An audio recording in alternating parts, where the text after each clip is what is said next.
Welcome to the Instant Classic Wrestling Podcast, the only podcast that is always an instant classic.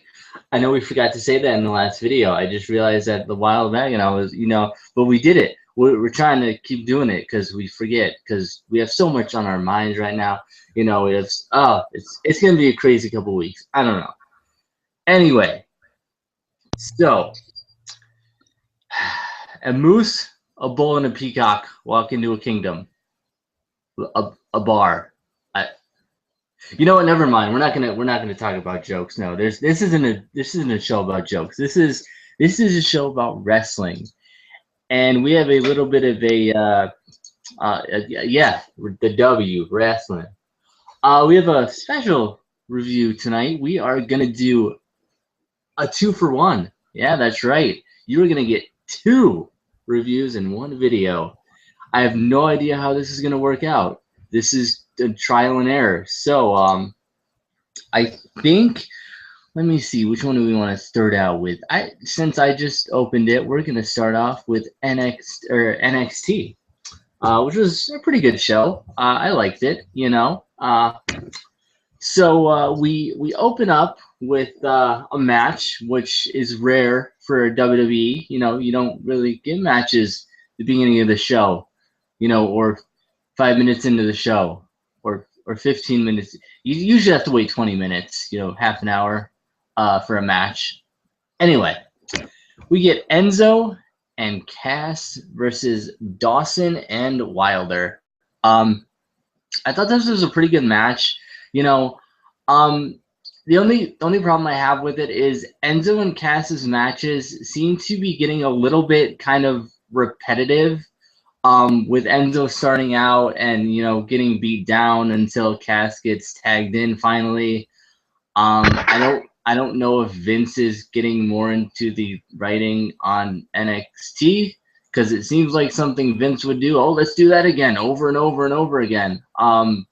Or what? But it was a good match anyway. It didn't take away from the match. It just kind of you're starting to notice it week after week after week, and it's kind of getting annoying a little bit. But at least we are seeing more of Enzo, more of what he can do. Um, you know, Dawson and Wilder did win, unfortunately. But I don't know what they're really doing with. I feel like they are building up Dawson and Wilder a little bit more. We're seeing them more often, which is nice. Tonight got me wondering about WWE is NXT. We get all these tag team matches, and on the main roster we get one. Like, it doesn't make sense to me that they can have all these tag team matches on NXT, but we barely get any on the main roster, which is why I don't like the main roster as much because we don't get the matches that we want to see. We have to watch NXT and the other shows. But anyway, before I get off on a rant that will somehow get to John Cena, who by the way has a broken nose if you didn't already know that. It's awesome. Gonna throw it over to DJ to see his thoughts on this opening bout. I used the word bout. If he's not frozen, are you frozen? I don't think. Not really sure. I can't tell if I'm frozen, but everyone else can tell that I'm frozen, so it's kind of weird. Do you want to build a? There's a lot of frozen things, but it was interesting. Simply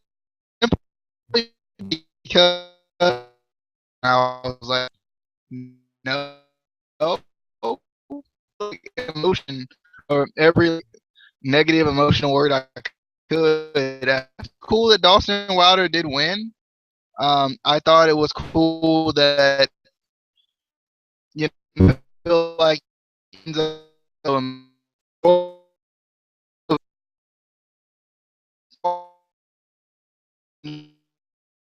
about it. It's Wilder and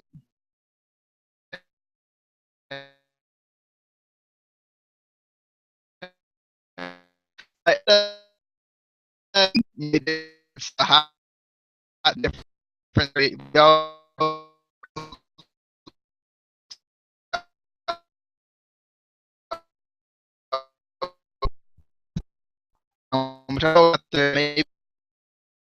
giving out Enzo and and now they're doing with the cast. No, do this to me. Do this, please, please. I need. Come on. Uh, with them, it was kind of cool to see. We've seen them for the last couple of weeks, but we so.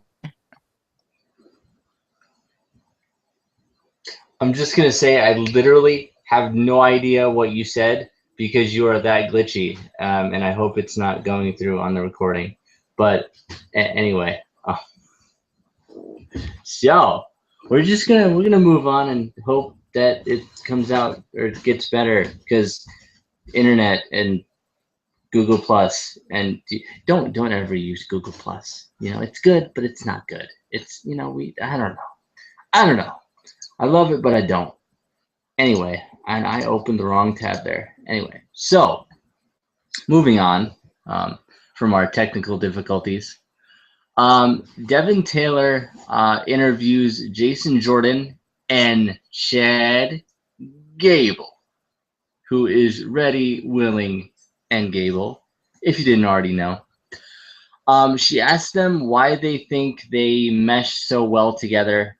Jordan says that, he and Gable may not see eye to eye, but when it comes down to it, they get the job done. No nonsense. They just do what what they have to do and move on.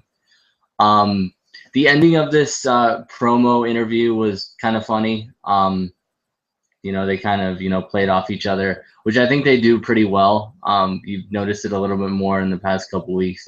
They're playing off each other very well. I could see them, being a good tag team. You wouldn't think so on paper or just seeing them, but they actually have been a pretty good tag team the last week and this week. But we'll get to that match later on. Any thoughts on this interview?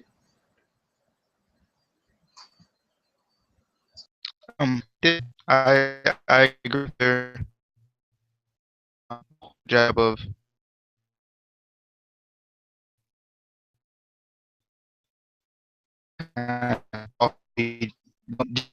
to accept that Chad Gable is his partner. So I definitely like their tag, like them as a tag team. In interview, it's a cool thing.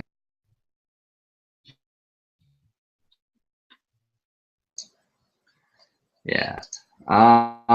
So let's see. Moving on. So next week, this was my favorite part of the show. There's a lot of parts of this show that I kind of were painful to watch for me because they involve certain people that I don't enjoy at all. And next we get a Dana Brooke versus Charlotte video package.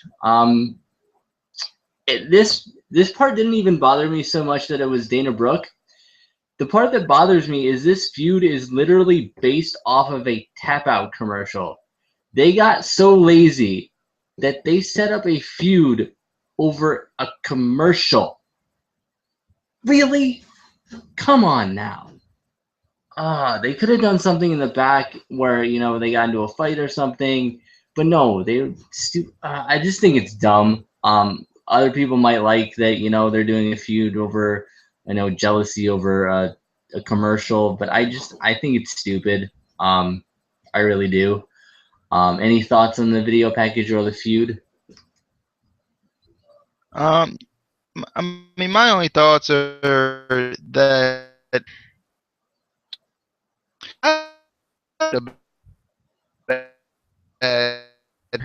because we just I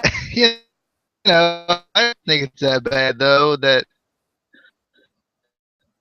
you kind of time that tap out commercial kind of was, even though it didn't show up. thing is they don't show the tap out commercial enough for it to actually matter. I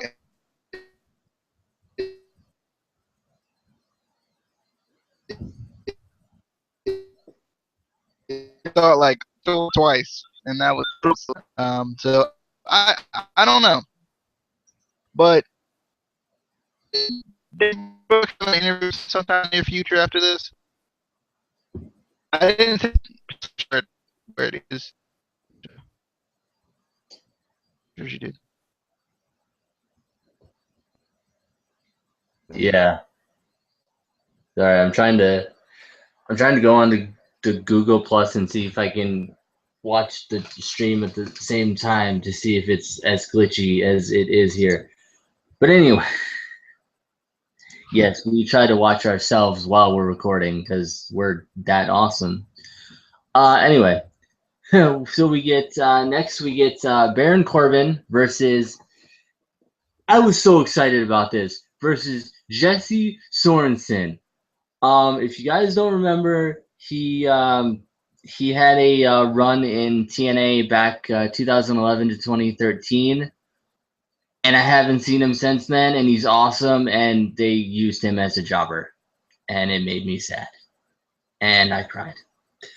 But I hope we see him more because he was really I liked him in TNA. If any of you guys remember him in TNA, so I hope we see more of him. I hope this just wasn't a kind of one-time thing. But like I said, I hated that they did use him as a jobber, since he isn't just a no-name unknown guy. He has had a considerable run in TNA, which is the next biggest company out there, as far as mainstream. So it's not like nobody knows him, that wouldn't recognize him. And they didn't even change his name, to somebody else. You know what I mean? Like some of the guys, like they'll at least change their name so you don't know it's him. But I'm really getting sick of this. Baron Corbin comes in and has like 12-second matches, 30-second matches, whatever. I mean, I know they're trying to build him up as this dominant, badass, but it's just getting boring now. They need to, give him longer matches, show that he has stamina, show that he can do a full match. Because it's to the point where you're kind of questioning whether he can or not. And I'm sure he can, but it's like, I haven't seen it. I haven't seen a full match, with him where it's not just, whip into the ropes and then the end of days. Like that's all of his matches. But any thoughts on this? I thought it was cool to see. There we go. Must be better now. The echo's back, so it must be doing a little bit better. I think the echo's back, so that tells me a little bit. But yeah, it was cool to see Jesse Sorensen. Because I don't remember him like clearly in TNA, but I do remember his name. I do remember his name from the pictures I'm looking at. I see he had a feud with Zima Ion, which I probably thoroughly enjoyed because I loved Zima Ion when he first came in too. I can't remember if they used him for gut check or something like that. Maybe I'm not really sure off the top of my head, but I think it's cool that he's in NXT now. I think he had a serious neck injury that almost put him out of wrestling. Period. So it's good to see him back. I'm glad he's doing well enough to do what he loves. And Baron Corbin just like this match wasn't even as long as the Brock Lesnar Undertaker brawl. So I don't get it. What is up with Baron Corbin? When you said I'm getting 2 points in the show that I don't like, I thought you were going to talk about this Baron Corbin match, and I was like, yeah, I agree, but then it wasn't, and I was like, don't. But yeah, that's about it for me. I think I like Jesse though. I his face is so funny, but for some reason I can't remember seeing him in the ring. I don't know why. Uh, I don't know why. This may have been that weird period where I didn't get to watch TNA like I wanted to or something.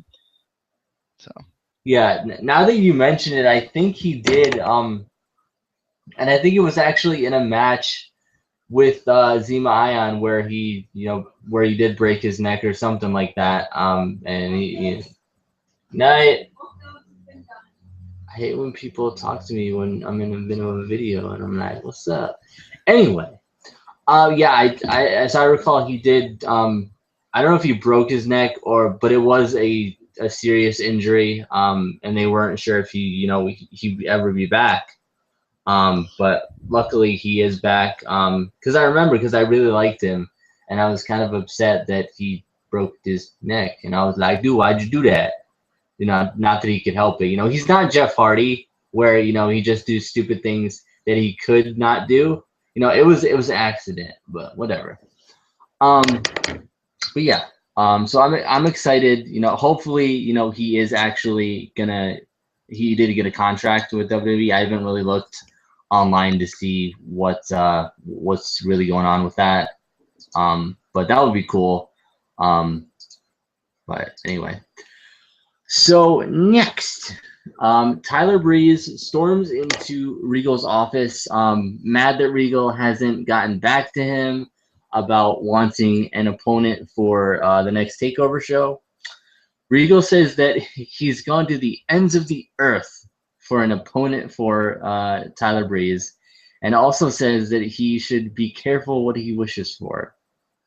And I don't know if anyone caught this. And it might have been just my stream because I didn't watch it on the network. I actually watched it on watchwrestling.com instead. But for some reason, to me, it sounded like Breeze's voice just sounded weird to me. It almost sounded like he was trying to do some sort of British accent or something. It didn't sound like it sounded like him, but it just sounded a little bit different. Like he was trying something new. I don't know. I don't know if anyone else caught that or if I'm just going crazy. I could be just going crazy. I don't know. Any thoughts on this little backstage segment? Yeah, I didn't catch the accent thing. I didn't catch that. But I know who his opponent is, and it's gonna be really freaking cool. I've seen this guy a lot in Ring of Honor. It's gonna be really cool. It's not a Ring of Honor guy, by the way. It's a New Japan. It's a New Japan guy. I'll say that. That's all I'm gonna say. I don't want to spoil it for anybody who's waiting for the surprise. It's a New Japan guy though, so that's pretty cool. Thanks to Spoiler Machine 097, I think is his number. Justin, I know who the guy he's facing is. So it's gonna be interesting because I do like the guy he's facing. And I'm excited for it because it's my boy Tyler Breeze. And you got to return the man's calls and text and Instagram DMs and all the other technology things you can do today. Technological advances we have where you can just, people, all of that stuff. Respond. Come on, William. Come on, William. Cupcake. Is that what you say, William? Yeah. Come on, Cupcake. Come on. Answer it. I think I know who you're talking about. I'm pretty sure younger guy, not too old, kind of, I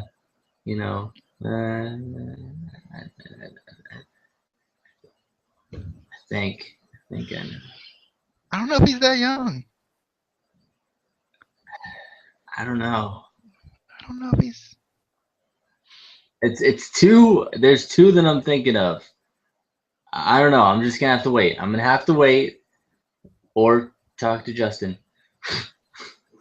Hey Justin, if you're watching this, send me a message. Let me know.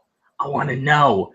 Usually I tell you not to ruin things for me, but this one I'm curious. Anyway,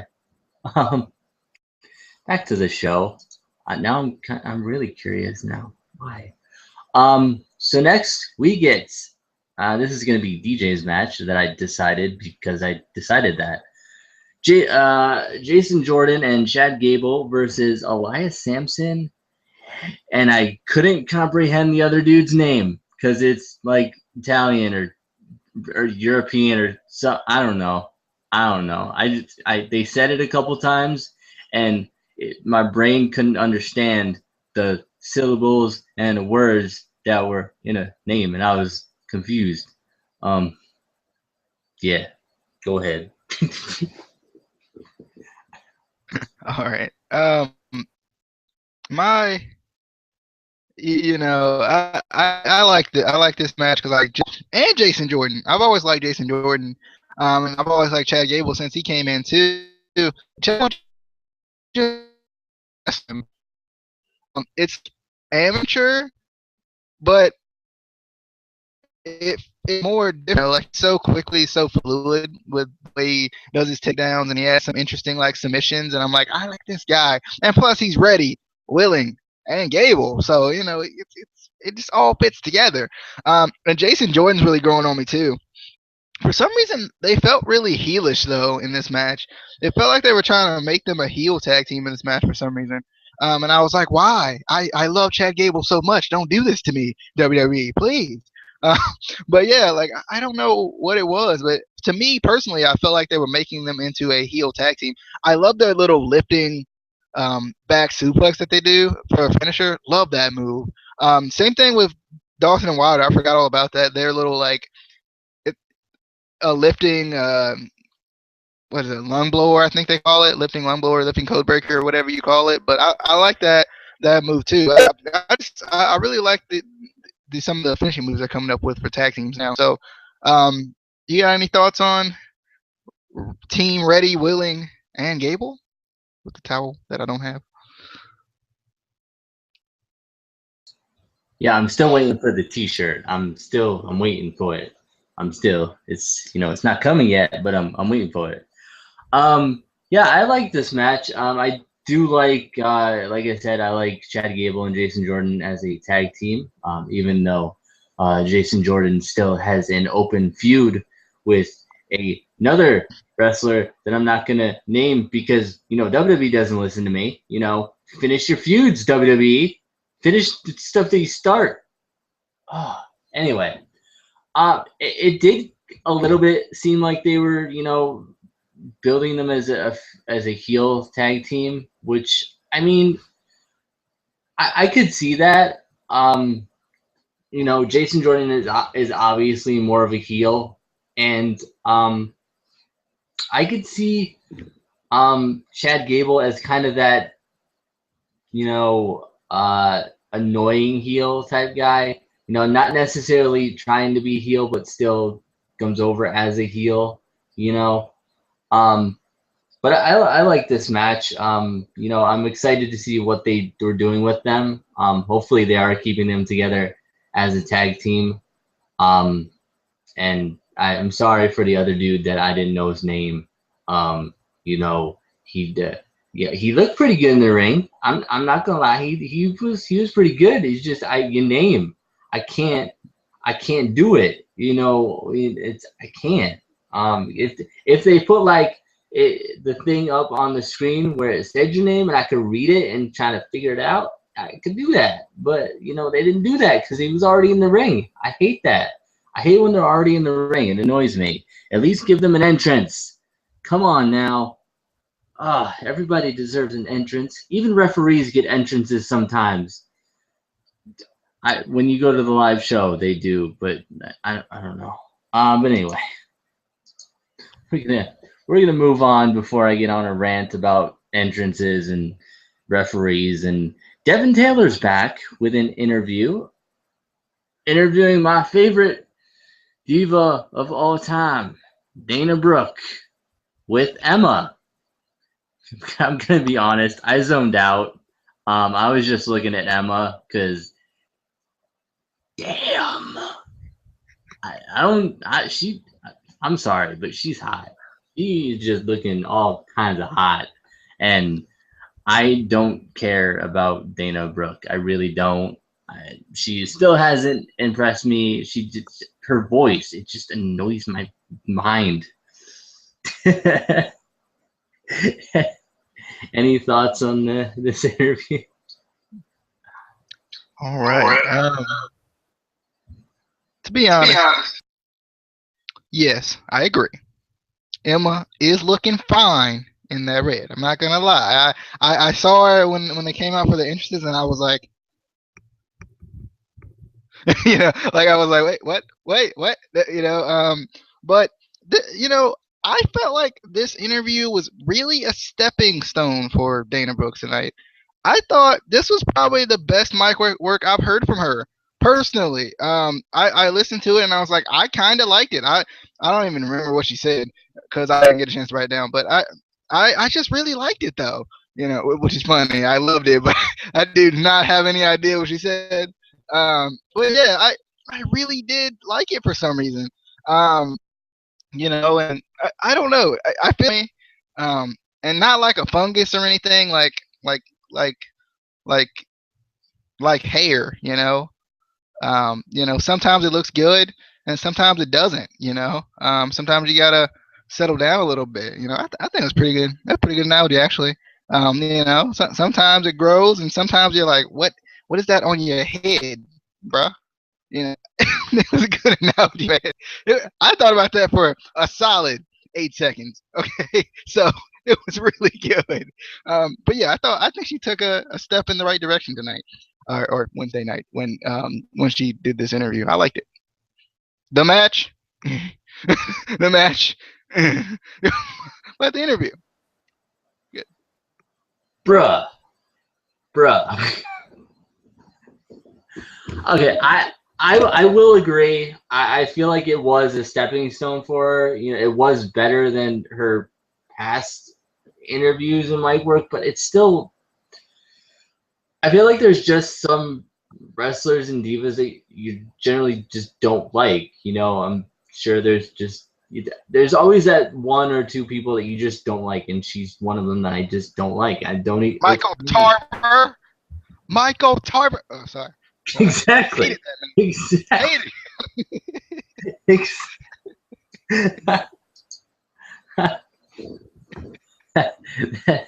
That kind of reminds me of a video idea I had that I will let you know after the show. Anyway, Michael Tarver. Ah, man. So next we get a Bull Dempsey video package of his past food issues. I don't even know what to say about this video package. It was like a bad 80s workout video. Any thoughts on this? You telling me I have to go from Michael Tarver to this, man? Come on. It's just frustrating to me because I like Bull Dempsey a lot, and they had to bring back the memories with the whole vending machine thing, and now they got this terrible, just what would Charles Barkley say? Terrible. This absolutely terrible. you know, just horrible video package. It was funny. Don't get me wrong. I laughed out loud. But it was just terrible. Like he came out with this horrible outfit on. He was like, nope. Goes back in, gets another one. I'm like, why? Why is this a thing? And he's lifting weights that don't even, I don't even know. It looked like I don't even know how to explain this. Where are they going with this? Is the question. Because are they gonna? Is the plan really for him to lose weight, or is this just a comedic thing for us to laugh at on NXT? Because we don't really have a lot of comedic things that are purposely for comedic things, comedic thoughts. Anyway, well, we don't have that as much on NXT. So, but they gotta quit doing this to my boy. Come on. Yeah, when he came out in the neon workout clothes, it kind of reminded me of a tag team that I know, whose channel I have sent DJ on, the YouTube, that he still has yet to check out. But that's cool. No, that's cool. It's cool. I get it. You busy. I get it. I just went to high school with the guy, but it's cool. Anyway, but no, you just got it's the new workout campaign. You got to get bull fit. You know, you got to get bull fit, which kind of reminds me of another word which could describe this whole thing. Anyway, I'm not going to say it because there might be kids. I'm going to be good. Anyway, so next we get the match of the night. Charlotte versus the other girl that I don't like, Dana Brooke. No, I didn't think this was a horrible match because Charlotte was in it. You know, Charlotte was very kind of dominant in the beginning. Dana did come back a little bit, but again, nothing really, you know, impresses me about her in the ring. You know, she doesn't, you know, there's nothing that's like, oh wow, that's really good. It's kind of like she does moves and barely does them without botching them. I feel like the most impressive thing she does is that like no-handed cartwheel that she does in the beginning of the match. Like that's the most impressive thing I see out of her ever. But anyway, Charlotte wins. I really hope they're not pushing this feud because no, or at least change the feud to something more, you know, something I can take more seriously than a feud over a tap out commercial. Really, come on. Because I feel like, you know, out of, you know, there's a couple, you know, divas in, or women, I'm not going to call them divas, women in NXT that you could put Dana Brooke in a feud with. And if she has any talent, you know, that would help her, you know, bring it out. And I think Charlotte is definitely a good choice if that's what you're trying to do. If you're trying to kind of, you know, push her to her limits and kind of show what she can really do. I have no problem with that if that's what they're trying to do. It's just I want to see more of a serious, more of a feud that I can take seriously. I just can't take this stupid feud over a commercial seriously. I feel like The Miz is going to come out and be like, no, I'm going to be on the commercial. Any thoughts on the match? then then Damien Sandow or Damien Mizdow comes out. No, I'm gonna be on the commercial. That's what's gonna happen. But yeah, this match was just okay. I don't know if it's Dana Brooke's fault, you know, per se, because you know WWE is like the land of watered down movesets. So I don't know if it's her fault that you know they're not giving her a chance to be, I guess, athletic with some of her stuff, because a lot of stuff she does is really slow. It's really, you know, kind of that power hungry type of thing. If you're gonna come out and do a no-handed cartwheel, I want to see more than you power slamming someone, please. Thank you. I just don't. I don't know.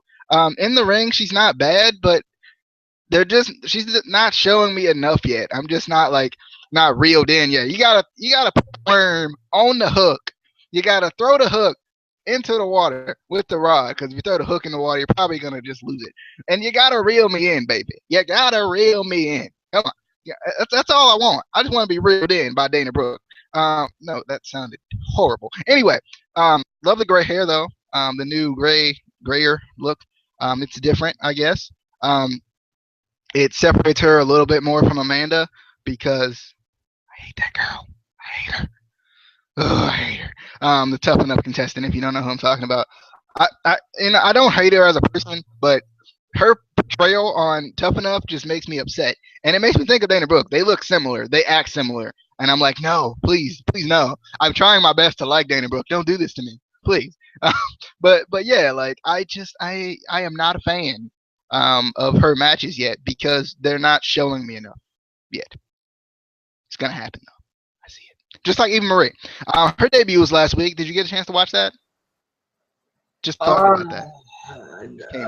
I don't remember if I did. I don't think I have. I would have remembered because I hate Eva Marie with a passion. She's not good. She's just not. I'm sorry. She may have gotten better, but she's still not good. Just put those two in a tag team and just, you know, throw them away. Anyway. No, but I feel like NXT for a while there, had these, they could do all these great moves, and still, and I think has, even NXT has gotten a little bit watered down, and I don't know why. Like I said, I don't know if it's more of Vince's input, because it is kind of Triple H's, child. He created NXT, so I don't know if it's more of Vince getting in there and being like, oh, let's water this down like Raw. But I have noticed that we're not seeing as many of the um, expanded kind of move sets, except for the big guys. Obviously, Finn Balor still gets a lot of good moves. Hold on, hold on. Jeez, what? I heard this rumor. Now it's just a rumor. I heard a rumor that Triple H and Stephanie are taking more control of Raw and SmackDown and like creative control right now, like of those two main things to see how the roster reacts. So maybe Vince is kind of a little bit over NXT right now for a second, because it's supposed to be from like the end of Battleground through SummerSlam just to see how the fans react to it. So maybe that's what it is. Maybe there's somebody else. Maybe it's not necessarily Vince, but just someone else who's not as well versed in the business that is kind of running things right now. I'm not really sure. I just wanted to point that out because that may be the reason why. I'm not sure. I'm not sure if it's even true, but it could be. I don't think it is, because we're still seeing 20-minute opening segments that I hate on Raw. Stop it. Anyway, but yeah, I've just noticed that in the past couple weeks that except for the main big guys, some of the movesets have been getting a little bit watered down, which is depressing because in WWE NXT was kind of that refreshing outlet for us. But we'll see what happens. We'll find out after SummerSlam. And I keep opening the wrong tab. We're not on that video yet. Anyway, so next, oh boy. Oh wait, no, we're not to that point yet. Okay, I don't have to claw my eyes out yet. So I guess earlier in the day, Samoa Joe was asked about his match coming up against Rhino. Do you have any thoughts on this? I didn't really write too much about it. I'm just excited for the match. Samoa Joe has some new music. It's not completely new. He's got the same opening, but the back end of it is a little bit different. I don't know why I just randomly started talking about his music. It's Samoa Joe, so it lumps all in. It's all in together. If you didn't watch, I don't think you've watched last week's episode yet. That's when they kind of debuted it. I liked it a lot more. It was more like dark on the end, instead of like that kind of lively feeling that we had before, and I liked it a little bit better. But I don't know, random thoughts there for me personally. But yeah, I'm excited for Rhino and Samoa Joe. I think it could be pretty good. Yeah. So next they show after last week's show when Owens hit Regal. Owens comes up and kind of gives the typical heel apology, and leaves. And then Regal says he can't wait to see Owens get beaten in Brooklyn. So any thoughts on that? First off, Kevin Owens will not lose in Brooklyn, darn it. It's not going to happen. No. Yeah, it was pretty typical heel stuff here. For some reason, I expected him to to do something to Regal for some reason. I don't know why, but for some reason, I just thought of Sean Stasiak running into a metal wall just now. If you remember SummerSlam 2001, I can't remember, but when Regal was the commissioner, and I just got NXT today mixed with that pay-per-view just now, and for some reason I thought that Sean Stasiak ran in 2015 ran and hit the metal opening for some. Like I seriously was about to say something about that, and I was like, wait, no, it's wrong. But yeah, it was kind of typical heel stuff. Um, getting confused. We're gonna move on before we start talking about shows from 14 years ago. Um, so we get another Eva Marie interview. I just wasn't impressed. Her mic skills have gotten a little bit better, like a hair, like half of a hair better. She just still just don't put her on the mic. Don't. You can try to make her better in the ring, train her more. Don't put her on the mic. Just don't. It's don't. Just please, because it hurts my ears, and I don't like it. Did you enjoy this interview from All Red Everything? Now Dana Brooke, that was a step. Eva Marie, no, no. I just didn't like it. I don't know what it is. I think it's her voice or something. Like it just, I hate to say this, but it like turns me off or something. Like as a wrestling fan, not sexually. It's weird. But anyway, her voice just like it's weird. Like it's not. She doesn't sound like a heel to me. Like she doesn't sound like I should hate her, but she doesn't sound like I should love her. But she doesn't sound like she should be talking to me. I don't know. It's maybe just like the inflection of her voice or something. Like I don't know how to react to this. I love the whole all red everything, whatever that they're going with here, and that they've been going with for like 3 years. But her voice is just not getting to me yet. I don't know. It's just not. Man, I'm cheering for her is the bad part, but like no, please no. Yeah, I mean, and with her, like the littlest things bother me the most. Like she said that she's there for the NXT Women's Championship title, and I was like, you really didn't have to say title. You already said championship. That is the same thing. She's trying to give you the emphasis, man. The NXT Women's Championship title, strap, belt, championship. She's there, boy. She's taking all the gold. Oh, let's move on. So next we're gonna get Kevin Owens versus, I think this guy's name was Martin Stowe. I believe they said. Anyway, Owens just dominated and basically threw this guy around like a rag doll. Just killed him. Just killed him.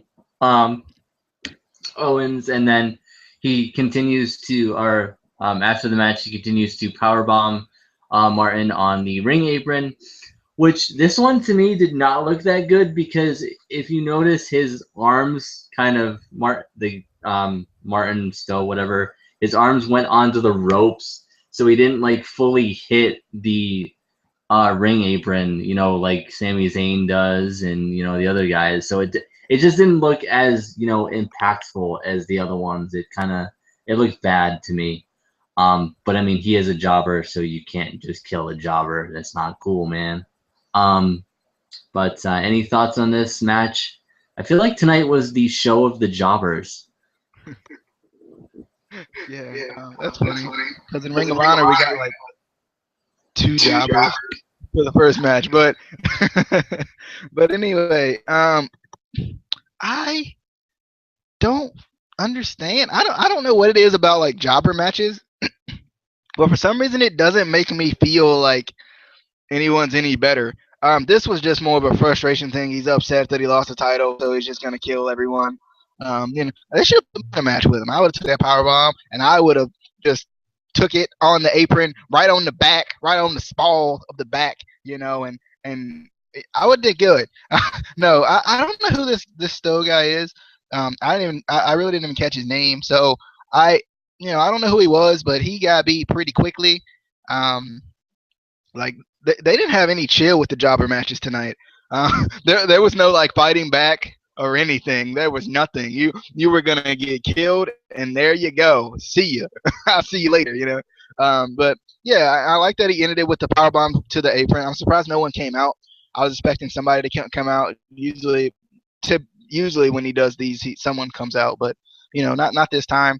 And that power bomb reminded me of Alex Riley for some reason. I don't know why. Because I'm like, where's Alex Riley? I miss him a lot. Rage, Riley, rage. But anyway, back to you. I feel like they just talked to all the jobbers tonight, and they're like, "You're gonna die. You're gonna get destroyed. Don't do anything. Just stand there." But anyway, and I don't think we're gonna be seeing Alex Riley anytime soon. I don't know where he's at, but I don't know.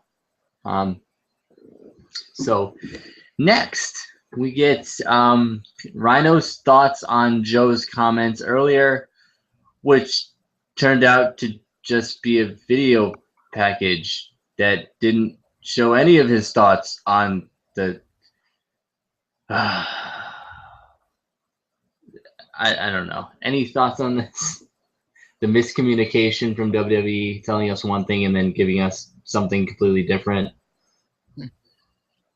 Typical WWE. That's all I got. No, I don't know. I don't remember exactly what he said. About right with WWE with miscommunications.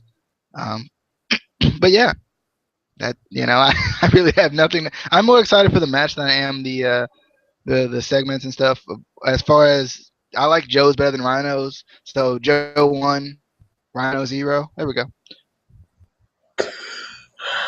So next we get the main event of the evening, and it is for the NXT Tag Team Championships of the world. I don't know. The Vaudevillains versus Blake and Murphy, and I am gonna give this match to DJ again because he is a Vaudevillains fan, and I think a Blake and Murphy fan. So I don't know how he went on this match. I don't know. We're gonna find out right now. Friday show, Vaudevillain.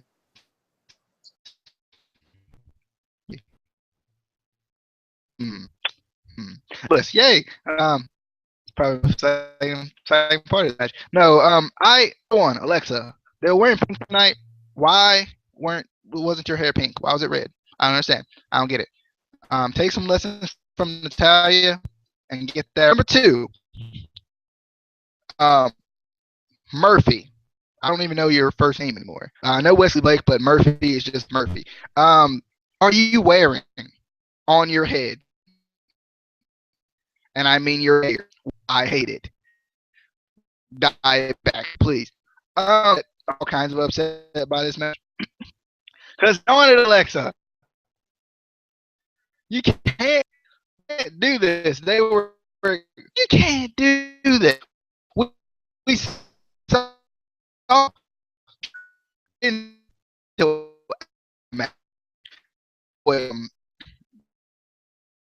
match. I think she got to get the old win.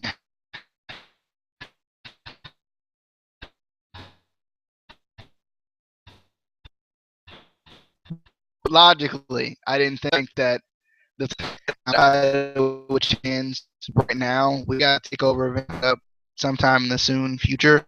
Maybe we'll Enzo and Cass and the Vaudevillains and Blake and Murphy. And yeah, that's what we should get because they both got screwed. So throw them all because the triple threat tag team matches haven't been that bad when I've seen them. So I don't understand. And what about you? It's not that your hair is pink.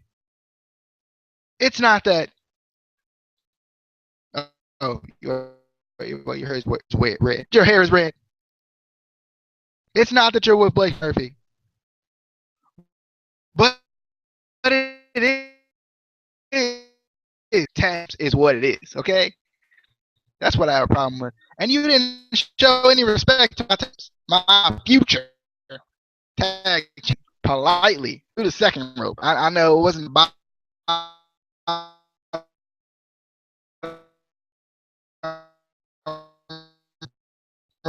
but no, I don't know. I don't know what I'm saying at this point, but I just don't.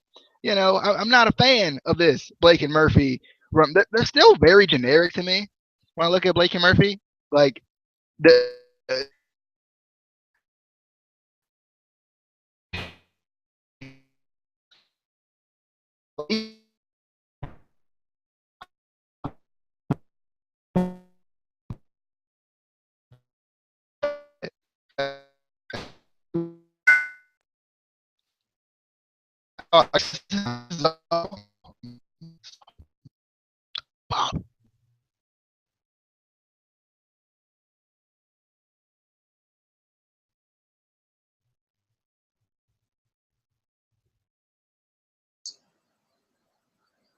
I'm assuming you're done because you're all glitchy and you froze, and I don't know.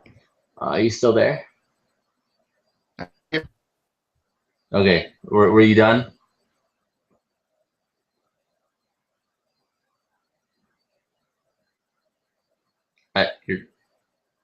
Hello?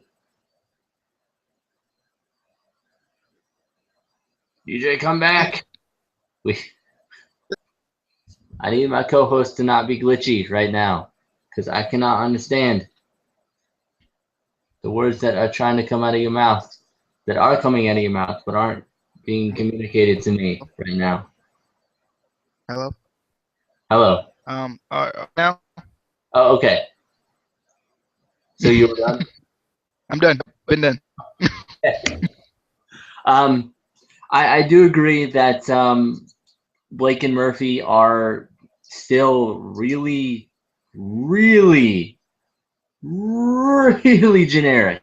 Like I've made more unique tag teams in 2K15. Just saying, WWE. I feel like the only thing that really makes them pop and sets them apart is Alexa Bliss, and I feel like what's that? Yes, Alexa Bliss makes them pop, and she's the only thing I keep my eyes on when they come to the ring. Yeah, and I feel like that's why they did put them together, because they were just so bland before that, and they still are. But Alexa Bliss is hot, and that's all that matters in life, ever. Anyway, but anyway, this was a good match. That the catching armbar by Gotch was just awesome. Like I didn't even know what he did until I saw what he did again, and I was like, what? And is it me, or did the fans start chanting, "Come on, Barbie, let's go party"? I swear I heard that, and I was like, "Oh, we're singing Barbie Girl now in the middle of a match." Okay. I have no idea what they were chanting half the time, because I felt like they were just doing random chants during this match. I don't know, but the one thing I did like is I feel like Gotch is really kind of starting to stand out, and I feel like he's almost overshadowing Aiden English, which I like. I think he's actually really good in the ring, and we're actually seeing more of what he can do. For a while there, he was just kind of Aiden English's tag team partner, his sidekick. He didn't really do anything, and I feel like he's coming out of his shell now, and I like it. I kind of figured that Blake and Murphy would win, just since we are so close to NXT, and you're just dying over there. I don't even know what's going on. NXT Takeover. And the only thing that I can say after what happened after the match is, damn, Alexa's hot. That is all that. Girl, you could slap me any day. I would. Anyway, What were you dying about over there? You were just like laughing or having a heart attack or something. I don't know what's going on right now. I was choking. Oh, all right. And on that note, I'm gonna get a drink. I'm gonna go back. All right. He's gonna go get a drink. We are gonna take a second to set up for the next review. That's right. We said it. We're gonna do 2 reviews in one. You probably have already left already if you're watching this because you're like, these guys suck. They're not even talent. I don't know. I hope you're still here. Because that'd be cool. Like I said, this is kind of a trial and error. See if this works. If it does, we probably will continue to do NXT and Ring of Honor in the same video because it's kind of unique. But we'll see how it goes. See how many views it gets and stuff like that. But next is going to be Ring of Honor as soon as my co-host DJ gets back. Yeah. So.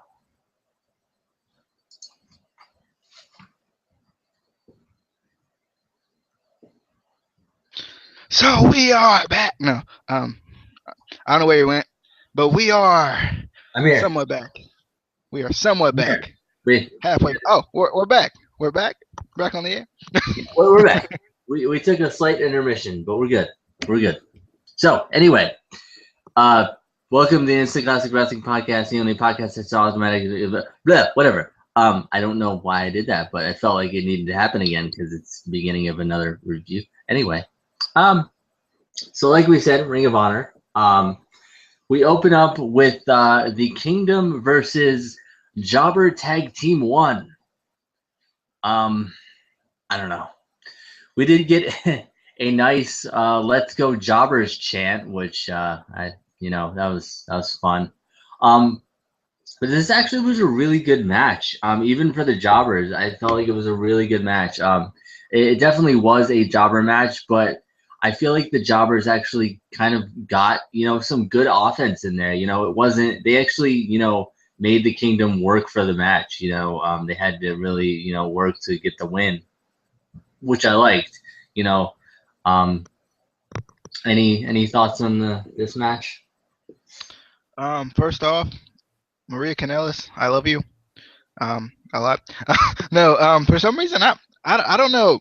I've always thought she was attractive in WWE, but like now, maybe it's because she's married. That's what it is, and it's a struggle. Yeah, that's what it is. No, I just she's just a great accompaniment,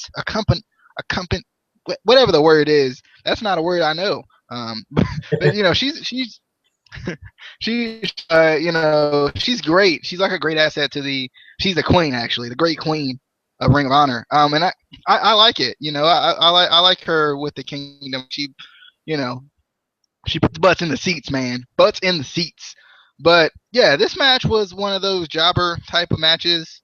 For some reason, I hated the way what was his name? Let me figure out his name real quick. I would hate to act like I don't know who he is because I don't. But I hated the way this guy sold stuff for some reason. The guy's name was Jonathan Gresham. He sold. I don't know what it was,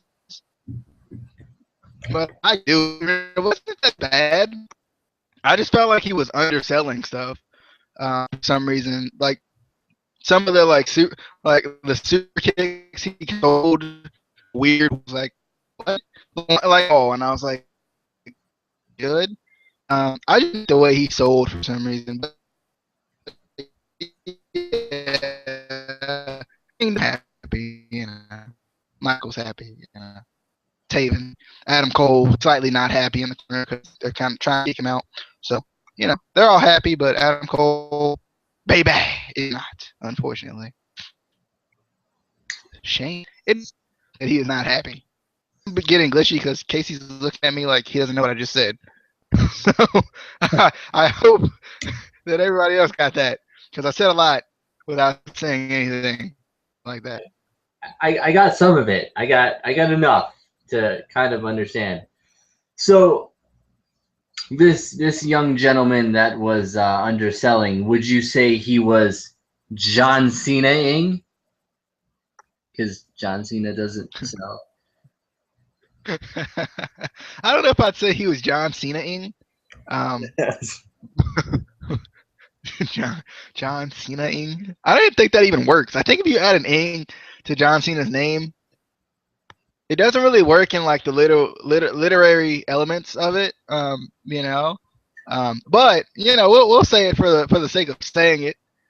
John Cena-ing, which is kind of hard because that A and that I is kind of mixing a little bit too hard for me. Okay. But Okay, we'll say John Cena.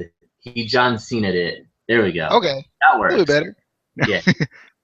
So when you undersell, you John Cena a match, basically. Anyway, let's move on. So next, we get a 6-man mayhem match, which was awesome.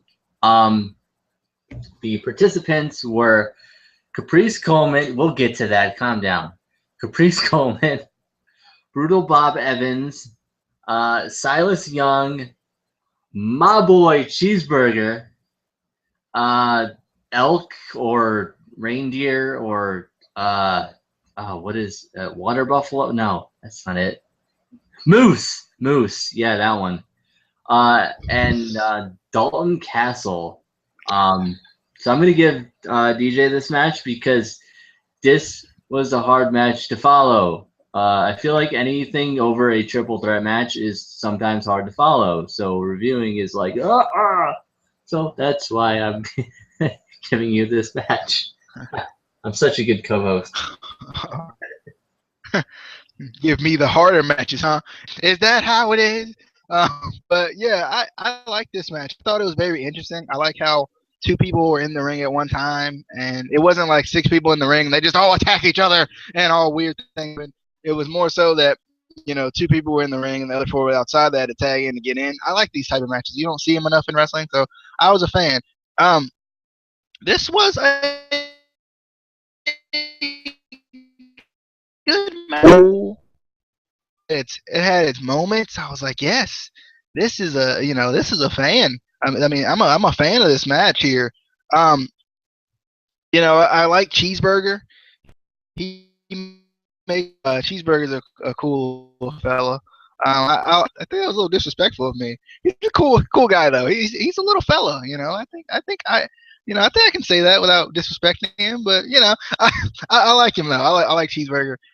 Moose does end up winning via the spear, baby. He ends up winning via the spear. Not the deadlift German by Dalton Castle. I loved. He did on Moose. I was like, that was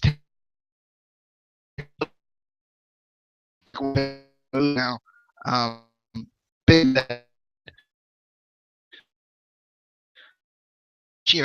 man. I think it's to take notes on this. Put down, get a chance to watch it at home like usual. But I did like this match. I kind of want to see more matches like this. The 6-man mayhem. I like the concept of it and all of that. And it kind of it was cool because it mixed up. Even about a lot of different views in one match, which was cool too. But Casey, you got any thoughts on this match here with the Moose getting the win? Yes. I thought this was an awesome match. I like that unlike WWE, this match didn't, like you said, break down and have all 6 guys in at one time where you can't really tell what's going on. But I felt like everyone still got their individual spots in, which was cool. And that deadlift German on Moose was amazing. You bow down to Dalton Castle. Just bow down right now. Like that takes some strength to do that. Wow. And what made it even better is he held him there for a while. Like he didn't just deadlift and put him over. He like held him there for a couple seconds, and I was like, wow, that's amazing. Um, anyway, next, BJ Whitmer and the Decade are in the ring. BJ talks about how over the past few months we've seen the journey of a youngster who has more heart and toughness than anyone in the locker room or anyone sitting at ringside, referring to Steve Corino, talking about Colby Corino, his son. He's basically kind of building false confidence in Colby Corino and building heat with Steve Corino. He says tonight he's booked Colby in a gauntlet match. Four like huge, like 300 plus pound wrestlers come out.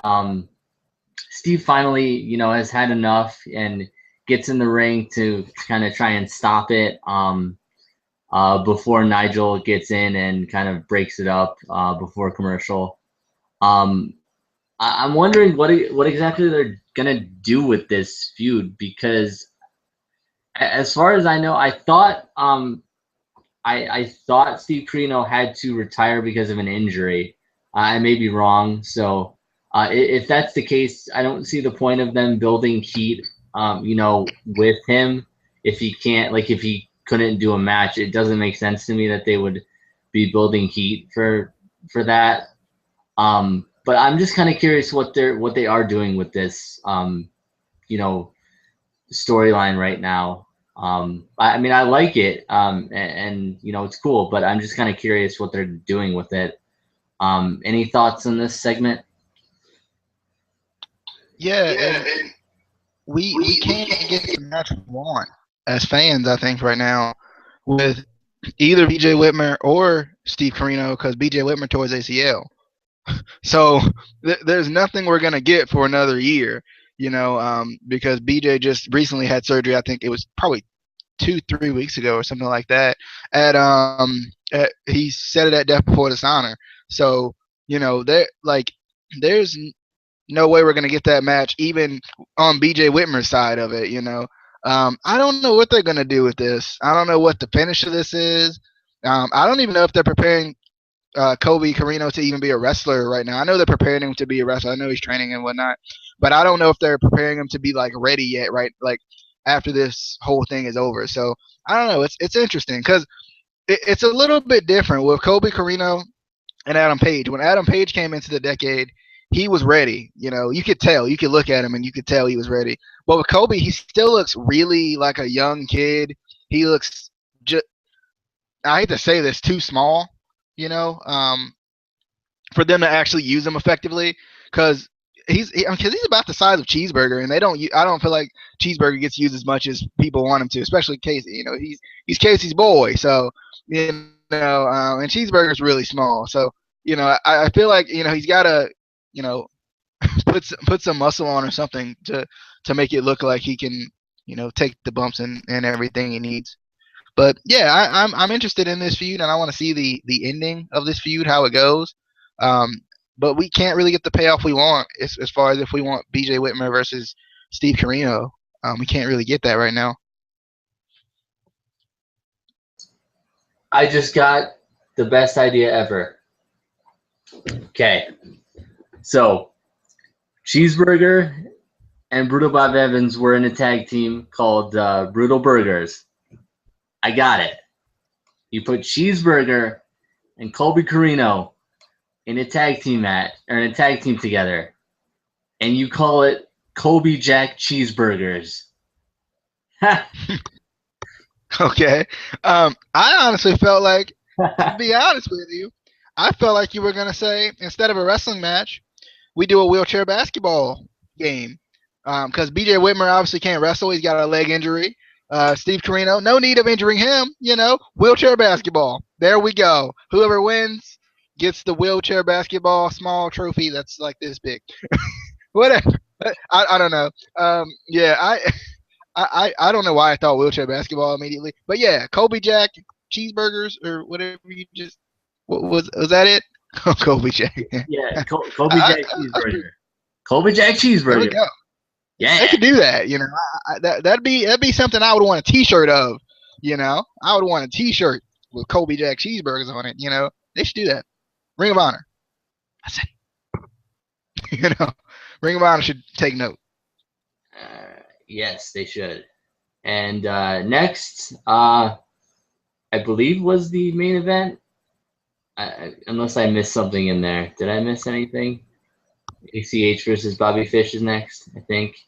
Yeah. It just seems a lot shorter compared to the NXT, and I was making sure I didn't miss anything. But we do get ACH versus Bobby Fish. I knew from the beginning of the show that this was going to be an awesome match, and I was not disappointed at all.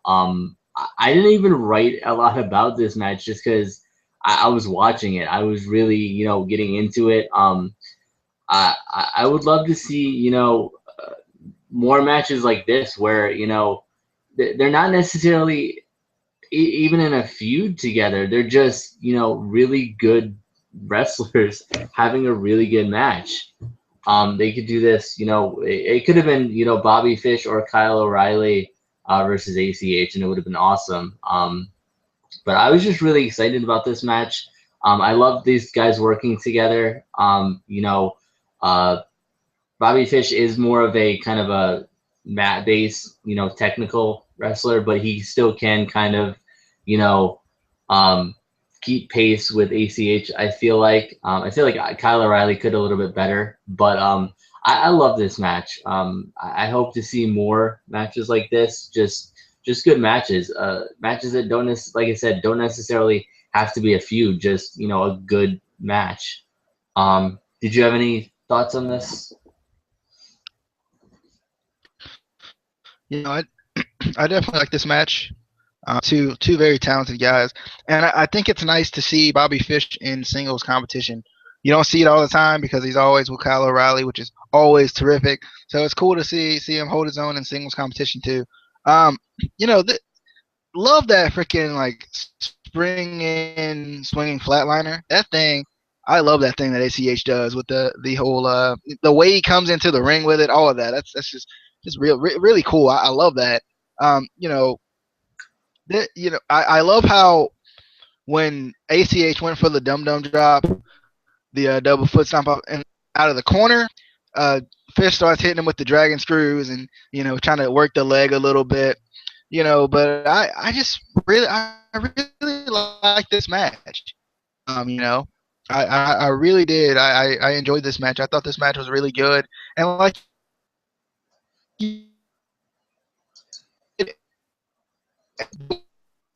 those matches that you're final seeing around the match because it was a good. That's about all I got to say about that. That's all the man has to say about that. That's it. But yeah, we went from a little bit of a long NXT review to a review for Ring of Honor that was slightly longer than Undertaker's entrance, but but yeah, that's gonna be our review. Unless I missed anything, it's gonna be our reviews for NXT and Ring of Honor. And hopefully you guys like it. Then if you do, we will continue to kind of do this format. If not, we'll go back to kind of doing them separately. We decided to kind of try this now because I was so busy last week that we kind of are trying to get everything in right now. And the next couple weeks are going to be a little bit busy. We have TakeOver coming up in a few weeks. We have SummerSlam coming up. Today was, I guess, the Austin podcast. We're going to have another NXT and Ring of Honor. We're going to have TNA. There's a lot of stuff. And we just gotta find time to get it all in. So we might have to do videos like this where we, combine two reviews, which shouldn't be an issue. But let us know if you like it. The two people who are probably watching it right now. Justin, if you're watching this, let us know if you liked it. LB Clash of Kings, if you're watching this, Let us know if you liked it. But yeah, that's gonna be our review for tonight. We will see you for Tough Enough. I think is gonna be the next review we do.